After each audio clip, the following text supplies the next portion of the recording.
everyone out there in the world of internet. Hope you are all doing exuberantly. Sure, that can be the word of the day. Welcome back to another episode of Cassar Industries. Today we are going to be working on this, a VY Commodore, just for something completely different. But this one's a wagon. Let me show you what it's about. So this is a 2003 VY Commodore Lumina station wagon. Basically, it's a public holiday here in Victoria. It's currently Labor Day. I woke up this morning and I was thinking to myself, what am I going to do today? Jumped on Marketplace. This thing was listed 35 minutes ago. Made the guy an offer on it. It was listed cheap for a reason that I will share with you shortly. Made the guy an offer, which was less than what he was asking, obviously, and said I can come pick it up now, and he took the offer. So here it is. So I've just gone and picked it up. Plan with this thing is just to fix it up, do it up, fix a few things on it and flip it. I just want to sort of get rid of it. I have actually started doing a couple of things on it already, but I thought, you know what, I might as well start recording some of it because it's content for you guys, and why not? So basically, yeah, as I said, it's a VY Commodore. It has done quite a few Ks. 273,000. It was due for a service at 254,000. And the service that it needs is actually quite a major service. So I've gone through and I've checked everything on it service-wise. I needed a coolant flush. It needs everything. Basically everything needs transmission oil, brake fluid, all that. I have already done the coolant on it. I have covered that in previous videos, so I do apologize for not recording that. And I've also done a power steering fluid flush. That's as far as I've gone with the car so far. But we'll get into what it needs. Now, the issue that this thing's got is when you start it, the engine light comes on, it's got no power, and if you try and accelerate more than about a quarter throttle, it just starts running rough and carrying on. This guy had it checked out, was told that it needs a new computer. When I brought it home, I took the engine cover off it and noticed this. So, some rodents have gotten in here and done some chewing of wiring. It looks like some wiring has already been repaired on the injectors before. Doesn't look like it's a great repair job, but there's actually a couple of wires that are completely missing that are sitting down in the valley. So basically I'm saying that that's the culprit. So the plan is to fix the wiring, fix a few things, give the thing a major service, clean it up and get rid of it. The order in which I do things is going to be sort of jumping backwards and forwards because I do have time today, and being a public holiday we are limited with resources, so I'm going to try and do as much as I can with what I've got, and we'll go from there. Alrighty, so the first thing I want to do, well the next thing really, as I said, I've already done the coolant and the power steering oil, is I want to do a brake fluid flush on this thing. All the brakes on this thing are actually quite good. Front and rear brake pads have about 80% left, and the rotors, I've measured them and they've got more than enough thickness on them. But the brake fluid looks very soupy, to say the least. And I've actually got this brake fluid tester here, so what this does is it tests moisture and the boiling point of the brake fluid, so the older it gets and worse it gets, the more lights come on.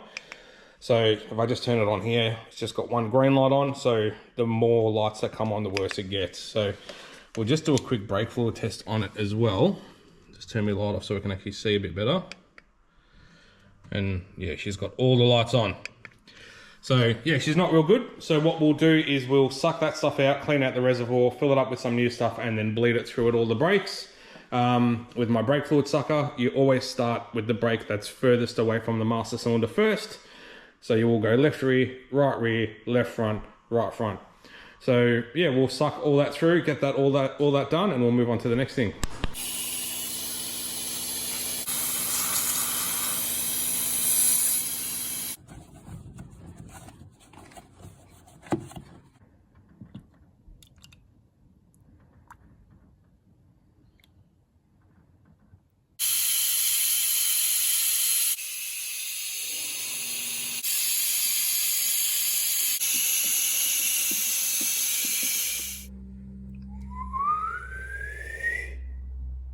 Rightio, before you do the final top up of your brake fluid, if you're using an air bleeder, always pump up the brake pedal as it can push the pistons back a little bit when you release the pressure. Rightio, the next thing I'm going to do is clean down some of these oil leak mess that has gone on with this car. It has got really badly leaking rocker cover gaskets. As you can sort of see, it's sort of running all the way over the bell housing and all that. I did degrease the engine bay at the car wash, but I just want to go through and clean up all of this stuff. And also the transmission pan has got a slight leak on this corner. So we'll clean all this down. We will be doing a transmission service on this as well. But yeah, we'll just clean this mess up. Roadworthy in a can. Yeah, water release. Oh yeah, that's looking much better now. Rightio. Rightio, onto the first thing that I'm going to do engine wise on this. I want to have a look inside the throttle body. I noticed when I was driving it and you go to accelerate, the throttle pedal sticks a little bit just before you, well, right as you accelerate. And that normally means dirty throttle body, which normally comes from a dirty air filter. But let's check the throttle body, have a look. I've just undone these two clamps to pull this intake hose off. And yeah, sure enough, if you look in there, can you hear it sort of click as it lets go? But yeah, that's quite dirty. So what we'll do is we'll clean that out with some inlet manifold or throttle body cleaner and a brush to scrub all that out. And then we'll put the intake pipe back on and start it up to blow all the stuff out, let it suck it all through. It will be hard to start if you ever do this at home. So when you clean this out, it will be hard to start and it will run a bit cranky. But just let it do its thing. And if you're doing a major service, I do suggest you clean this before you change spark plugs, which we will be doing on this car as well, as you can just get a little bit of dirtiness on the spark plugs. So we'll go ahead and clean this.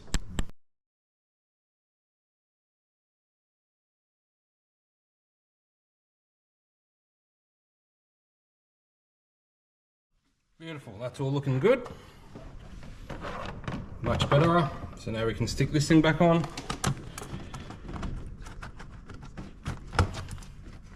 Just like that. We'll tighten up those clamps and we'll start it up and blast all the stuff out the back.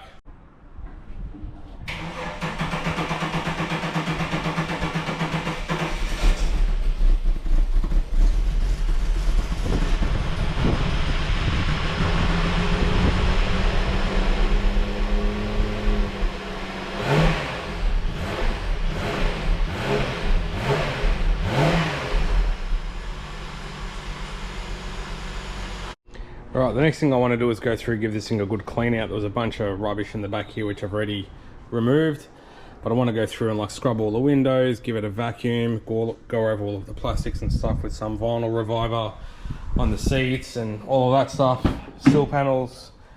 So just sort of go through and clean all of this stuff up, all the door jambs, and just sort of get the interior looking a bit more respectable. So I'm just going to spend some time on this now and I'll show you what it looks like when it's done. Alrighty, as far as interior cleaning goes, it's pretty much done. It's actually come up pretty good. Did all the windows on the inside, I armoralled all the plastics. Gave it a good vacuum. So yeah, so that's how she's all come up.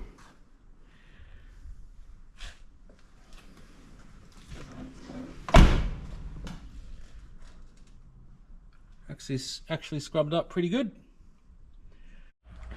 Alright, so I got the thing back up in the air. I do apologise that I am bouncing around all over the place with this video from doing one thing to another, but just sort of getting through things as I find stuff here that I can do. So next thing I'm going to do is change the diff oil. God only knows what the condition of this thing's like, but I've got some diff oil here. It's got a couple of bags of the Newlon 85 140. These things take 1.5 to 1.8 litres roughly, so let's just drain this stuff out, put some fresh stuff in it. I think I've said it in a previous video.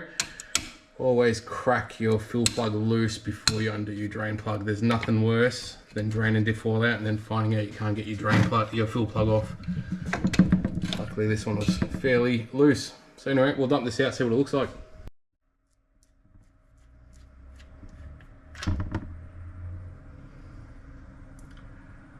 Look, it's dirty, but it's not the worst I've seen by any standard. It is still a little bit translucent, as you can see, but we'll put some fresh stuff in it anyway. Alright, so diff is filled with new oil. That is all ready to rock and roll. Other thing I'm going to do while I'm under the back of the car is I'm going to change the fuel filter. Now I've got a bone to pick with you guys. I'm getting sick and tired of seeing these clips mounted on customers' vehicles. People attack these clips with pliers, locking pliers, vice grips, angle grinders, whatever. I'm going to show you guys the easy way to remove these. So I'm actually just going to take this clip off that holds the filter in place. just to drop that down a bit. So 2 tabs, 1 on each side, on both sides of the filter, all right? Come around the back of me here, love. I've just got wifey here with me. Hello. So I'm just gonna get her to hold the GoPro. Now I do recommend you remove the fuel cap when you do this to get pressure out of the tank, but that's a lot of work to drop the car down and lift it back up, so I'm not gonna do that. So all you need to do is push it together, and it should come right apart, just like that. It may take a couple of attempts, but persevere and you will get it. Swap sides with me again, love. The fuel on this thing smells rank, actually. Same thing on this side. Push the filter together into the fitting, pinch the 2 tabs, twist and pull, and it comes right off, just like that. If you want to test a fuel filter, if it's blocked, give the entry to the filter a little bit of a wipe. You'll see there's an arrow that says flow. This is a genuine filter. Aftermarket filters are the same. You can just put your mouth on it and blow. This one I can't even blow through, so this filter is quite blocked, so just as well we're changing it. A new filter, you should be able to blow through it quite easily. Alrighty, new fuel filter is on, fitted a Ryco unit. Big fan of Ryco filters, it's pretty much all I use. Plenty of cheaper options out there, but I do like to use Ryco. They also back you for new car warranty. Alright, drop the car down, onto the next. Alright, so I've just removed the intake pipe back off again, because what we're going to do is go through and change the spark plugs in this thing. These are the spark plugs I'm putting in it. They're just standard replacement. These spark plugs came out of that VT Commodore I bought for the engine, and we put the engine in the VY skid car. These spark plugs are in a few thousand Ks old, so still in very good condition. I thought I'd keep them just in case I need them, and lo and behold. So I'm just going to go through and slap all of these in, and yeah, we'll get that done. Sweet, spark plugs are done. These are the ones that came out of it. There's one extra that fell down there somewhere, but that can be a problem for Ron. They're Bosch plugs that came out, and they weren't actually in too bad of a condition, but anyway, we've put some better ones in for now. Next thing I'm going to do is, while the intake pipe and stuff's off, I'm going to do the rocker cover gaskets, so both sides. So I'm going to do a couple of other things while I'm on that side, but for now I'm just going to do this one. So they're pretty easy to do. This little bracket here for the spark plug leads, you can just go undo that nut to give yourself some room, and also the nut for the dipstick. Just sort of drop them down a bit, and then it's going to make your life of getting that rocker cover off much easier. I'm also going to go over all of the inlet manifold bolts and just make sure they're all tight as well. Lower inlet manifold gaskets are common on these. You would have seen me change them in a couple of my videos. So I'm just going to make sure that these are all tight, because these bolts can back themselves off a little bit over time. This one has had lower inlet manifold gaskets done about 40,000 Ks ago, so they should still be okay. So we'll just make sure that they're tight. Alright, so I got this rocker cover off and got the surface all cleaned up. Looking inside the motor, it is a bit dirty, but it's not horrible by any means. I've seen these where these are completely just blocked up with charcoal when they have really been neglected. So yeah, it's not horrible. So I've got the new gasket on there, so there's the one for the other side, the new one's on there, and I've just put a bit of Celastic around it. I know there's a lot of people that say not to use Celastic on them, but have you ever tried to replace these and have the gasket hanging? It's not fun. Plus, I like putting smear. So anyway, so I'll just slap this side all back together, tighten up those inlet manifold bolts on this side, and we'll rock over to the other side. Alright, so passenger side's all back together, got the driver's side blown apart, so sort of same thing, rocker covers off, cleaned up the surface, new gaskets on with a bit of silicone over there, ready to go back on. Pulled the alternator off. Now the reason why, you do not need to take the alternator off to do the rocker cover gasket on this, but there is one of the inlet manifold bolts, which is that one right there, that you cannot get to with the alternator in the way. So number one, I was able to get about a full turn out of each of the inlet manifold bolts, by the way. But number two, the reason why I took the alternator off is just to get a bit more access to all of this wiring. So I want to put the rocker cover back on this side, and then we're going to see what we can do with this wiring. However, my mate popped around earlier and grabbed my soldering iron, so I'm just waiting for him to, I've actually got 2 soldering irons, he's borrowed both of them. So he should have them back here any minute. So hopefully by the time I get all this back together, we can start attacking that. Alrighty, so I've got this rocker cover back on, and that's sort of all buttoned up and ready to go.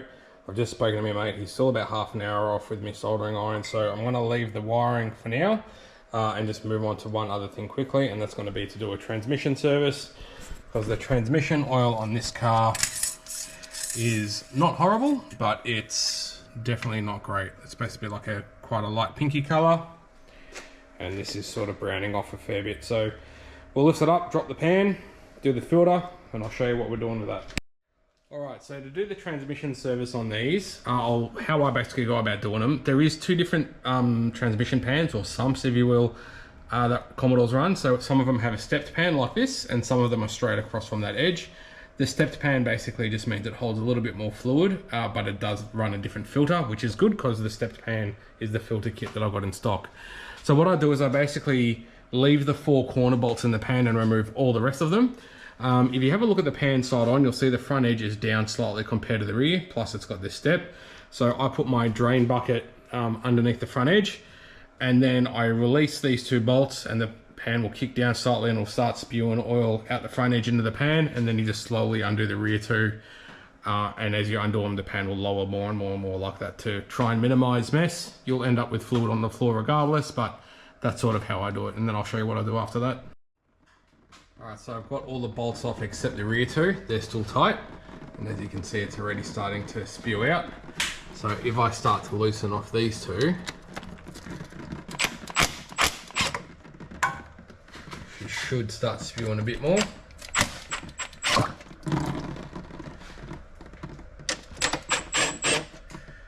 I actually reckon this transmission is low on oil, because it should have started coming out a lot more by now.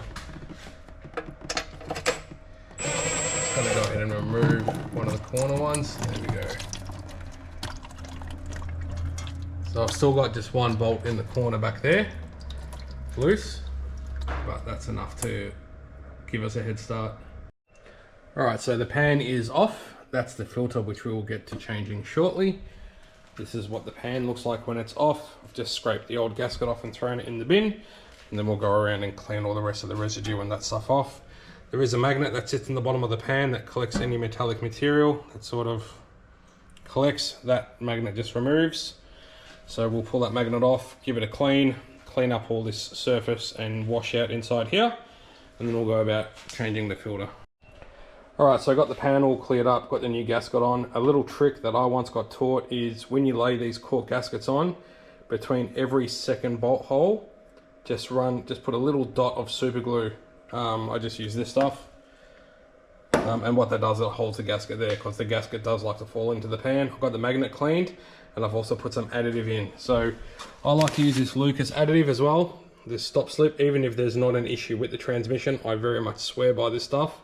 It's absolutely fantastic, and it is getting a bit hard to get. But if I've got a Commodore or a Falcon, whenever I do a service, I normally put about half a bottle of that stuff in, just in case. So now we'll go and take the filter off. So I've got to try and figure out a way how to film this, because I need 2 hands. Alrighty, I'm just sitting the GoPro on the exhaust right now. Hopefully it stays there. So to take the filter off, you just get a bit of a decent sized screwdriver. And he just it just clips into the transmission housing by that neck.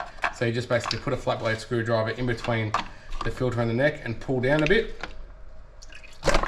and it will just unclip, and then you can drain the filter. There is a seal up in there that this filter clips into, but you can replace it. But if the filter comes out and it's really tight, I normally leave that seal in there because they are a bit of a mongrel to get out. So we will just clip the new filter in. Straight away, just like that. Now you can just clean up the area where the pan goes, bolt the pan on and fill it up with fresh oil.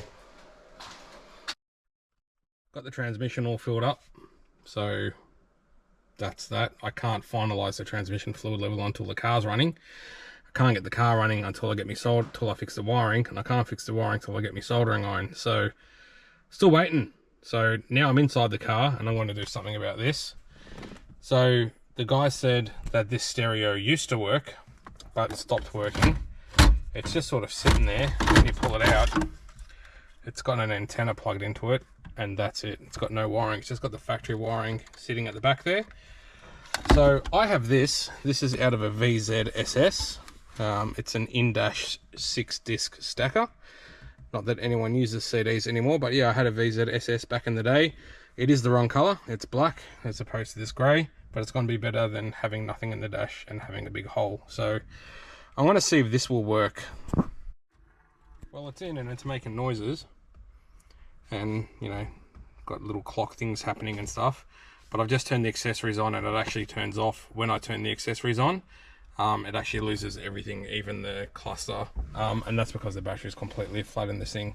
I've had the battery on power charge. I put it on the boil setting of the charger for probably about 6 hours now, and yeah, can't even turn the accessories on. So probably gonna have to put a battery in it, but it looks like this is gonna work at least. Alrighty, so we're on to this wiring schmozzle now. So I've just cut back some of the insulation and stuff to see what's going on. You can actually see there's 2 wires there, which are supposed to connect to there, which are completely missing and chewed through. And then there's this big earth wire sort of underneath it as well, which is, I've only got a few strands of that wire left. As I said, someone's gone through and replaced and repaired some of the injector wiring. It's not the neatest, so I might open that up as well and see what's going on. I can see there's a wire in there that's looped back on itself, so might check that out. And also some of this alternator trigger wiring on the back of the alternator as well. It's just started to be chewed a little bit. So anyway, I'm just going to go through and replace what I need to, clean up what I need to, and I'll show you what it looks like when it's done. Sweet as, guys, so I got all the wiring sorted out. So as you can see, I've all taped it up with loom tape. I pulled the injector wiring apart also. And there was a couple of sections of wire that had been run down to the plug and then run back and then back down to the plug rather than just cutting the wire shorter. Doesn't make sense to me, but anyway, that's all sorted, it's all cleaned up and it's all fixed. So I've got that all back together, and I think now we can put the engine cover back on and then move on to the next thing. The only other thing I want to do today is I want to do a headlight restoration on these headlights. So they're looking quite sorry for themselves. So I've actually used these headlight restoration kits, which I buy in bulk. So you basically go over and you sand the headlight, and then you do a yellow treatment, which takes the yellowing out of the light. You wash it down, and then you put this clear coat over it. So I'm just going to set this up on time lapse so you can see how I do it.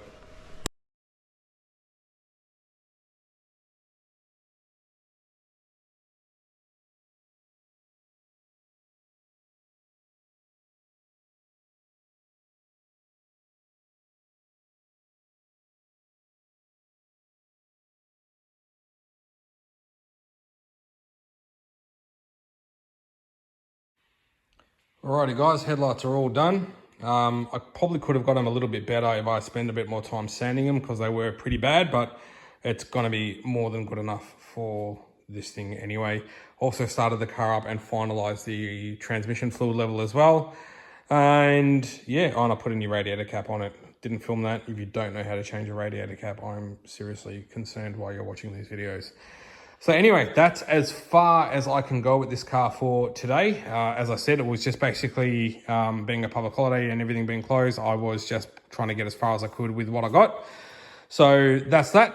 And I'm probably going to call this video here because it's probably going to start getting a little bit long. And we'll pick up this in probably a few days to a week when the rest of the parts of this arrive and I've got a bit more time to work on it.